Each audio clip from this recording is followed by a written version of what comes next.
Good evening, fragrance fanatics. I'm Chaz Stinkwell, your nostril navigator in the wacky world of Fragcomm. Welcome to another juicy episode of the Fraggot Files, where we sniff out the smelly secrets lurking in the shadows of the fragrance community. Hold your noses, folks. It's about to get pungent. Well, it looks like we've hit a nerve. We've received a copyright claim on our Zaharoff cannoli video. It's almost as if someone out there doesn't appreciate the truth being uncovered. Let's be clear. Our video falls squarely under fair use. We're here to expose the shadiness and bring the truth to light, not to tread on anyone's intellectual property. Welcome to Copyright 101. If you don't actually hold a copyright, you don't own copyright protection. Our videos are protected under fair use because they are transformative. For example, George, in your videos, you tried to make Joey Cannoli seem like a rising star. In our videos, we show everyone the reality that he is a YouTube non-entity. That's transformative. Sorry, George, but you can't copyright the truth. Let's revisit the points that might have ruffled some feathers. Could the copyright claim be because we pointed out that George Zaharoff himself admitted that Joey Cannoli is a Fragcomm and YouTube failure? Joey has, 40 people in this room? It's not like Joey has thousands and thousands of... Anyway. Or was it because we asked why Zaharoff paid for a Hills Have Eyes party for Joey Cannoli that ended up being a flop? Why are other fragrance community members like TLTG pushing Joey Cannoli's fragrance despite not liking it? Admittedly, I wasn't a big fan of this one. Why does Zaharoff not know what's in his fragrances? Why does Joey Cannoli need to beg for gas money from his buddies? That's why he needs gas money. Yes. I do need gas money. If everybody gave $1, Joey could get half a tank of gas for his trip to Chicago. Why doesn't Joey Cannoli get off his lazy ass and promote his fragrance? I'm not gonna shill my own fragrance. I don't think anyone's buying it. I don't think anyone really cares. Or perhaps it's because we highlighted the absurdity of pushing a fragrance that the community clearly didn't want. He wants it to smell like after a man has sex, if he was to reach down and rub his hand on his junk, pull it out of his pants and smell it. That's what he's told Claude Deer on the phone. This was done with an inspiration of the late night live streams with Joey. I'll drop the link one more time for a special guest. Bitch, Julian.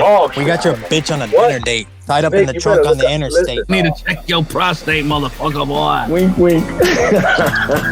No wonder no women want to come around this place. Remember, folks, Zaharoff is now on version 3.0 of this so-called successful fragrance. XXX Batch 1 sold so unexpectedly well that a second short-run release was needed. But instead of giving the masses what they supposedly loved, we got a 2.0 version. And why? Say it with me now.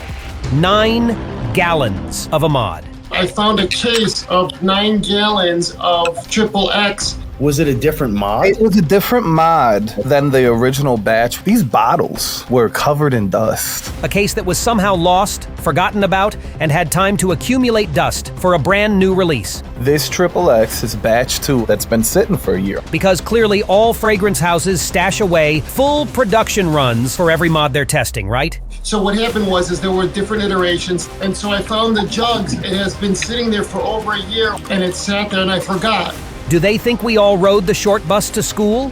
And now George is boasting about heading into his third run of XXX. XXX is coming back out again for the third run, and I fucking love it. Will this be yet another version? A 3.0, perhaps? If it's still just 2.0, are we to believe that more gallons of a mod were found in that dusty old box than what was initially produced for the official release? Are you just gonna keep finding Bottles covered in dust behind a bunch of cobwebs until you find a version that works, George? Or will you finally admit that listening to a YouTube failure like Joey Cannoli and building a fragrance around him was never a good idea to begin with? Now, Let's read some interesting comments from our last video, where George threatened to sue us over Beer can and your curtains. Reddit user Stunning Drive nailed it, saying, "It is fascinating that a man like George Z, who goes to such great lengths to have this public persona of being sophisticated, hangs out with the dredges of society. Click the fucking link and we're gonna address how gay you are.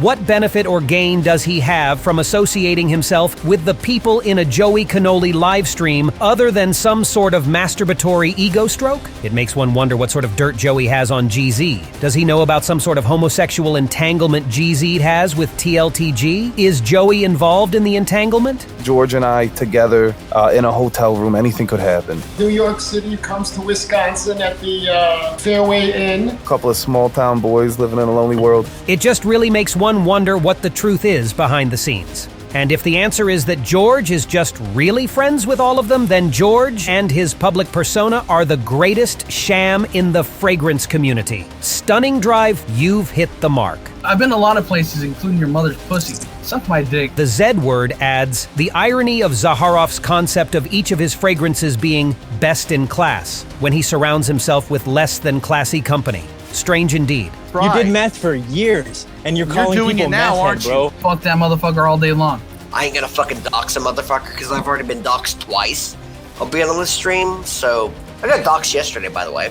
These community insights paint a vivid picture of the contradictions and questionable associations surrounding George Zaharoff.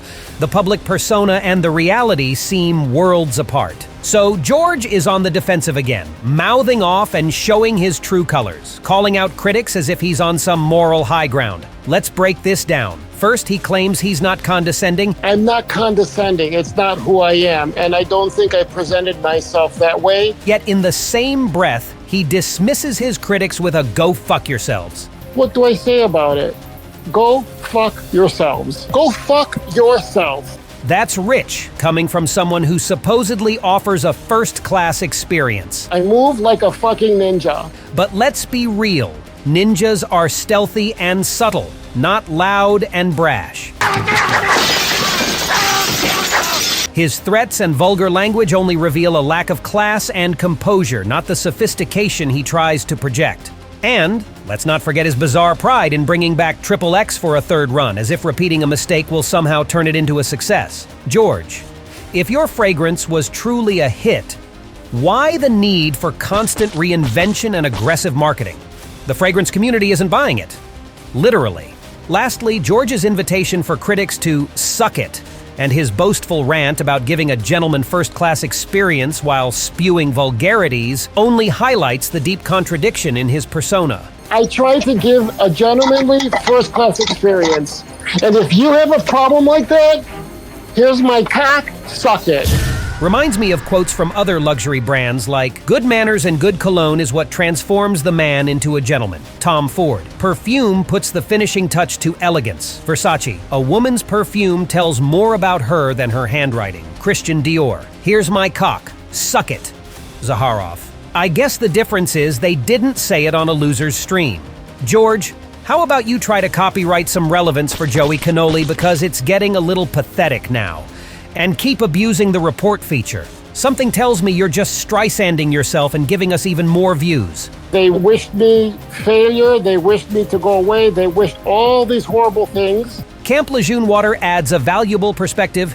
It's a shame he thinks that we want him to fail. I don't think anyone wants him to fail. We just have issues with his business model and the people he keeps company with. Do you think somebody masturbates to the sound of Autumn Clock's voice and just heard a little picture here? Imagine the degenerates that jerk it to little Nicole. If anything, one could argue we are trying to help him. The Z word makes an insightful critique. I don't want the guy to fail. I've tried almost every perfume he has to offer, and I own 2 bottles. If it's good, it's good. But at the same time, I still don't like his business model and the way he promotes his brand. You can't hype yourself up as the nicest guy you'll ever meet. That's not for you to decide. And sending out random free bottles doesn't make you nice. It makes you a businessman. Offering a pre-order discount doesn't make you a nice guy either. It makes you Guess what? A businessman trying to encourage people to buy as soon as possible and then to not offer samples of new releases until the price goes up after launch is some diabolical shit. Moose2157 nails it. He acts as if he's the target of criticism because his name was picked from a hat and not because he's assembled a stable of influencers. Likewise, the grief doesn't pour down on him because we don't like him. It's because he's assembled a stable of influencers. It's not that mysterious, George. These comments highlight that the criticism George faces is not out of personal vendetta, but due to his own actions and associations. The community's feedback is clear. We want transparency, integrity, and genuine engagement, not arrogance and condescension. Now, let's get brutally honest. If George Zaharoff were a fragrance, what would his notes be? Top notes: ego and vanity. The initial blast is obnoxiously strong and overpowering, hitting you like a slap in the face. Think of the absurdity of pushing a fragrance no one asked for, fronted by a YouTube failure like Joey Cannoli. Middle notes: contradiction and desperation. As the top notes fade, you're left with a confusing mix of lies and frantic attempts to stay relevant. Remember George's claim of brisk sales followed by an inexplicable need to release a lost batch? Classic desperation. Base notes: deception, defeat, and male groin. The final lingering scent: a bitter aroma of broken promises and inevitable failure, mixed with the unmistakable odor of XXX's supposed man post-sex essence. Think sweaty balls and male groin, a fragrance that promises luxury but reeks of confusion, failure, and questionable personal hygiene. Introducing the Phantom Zone. A fitting name, as this fragrance traps you in a dimension of confusion and failure with no escape in sight. Not exactly the scent of success, wouldn't you agree? George, the fragrance community sees through the facade. Your attempts to silence us only make our resolve stronger. The Fraggot Files will continue to shine a light on these fragrant deceptions. Stay snarky, stay fragrant, and stay informed. Until next time, I'm Chaz Stinkwell, signing off. As always, we thank the members of Oda Jerks for filling in the blanks that connect all the dots. Too bad Cannoli can't connect dots that lead to a job.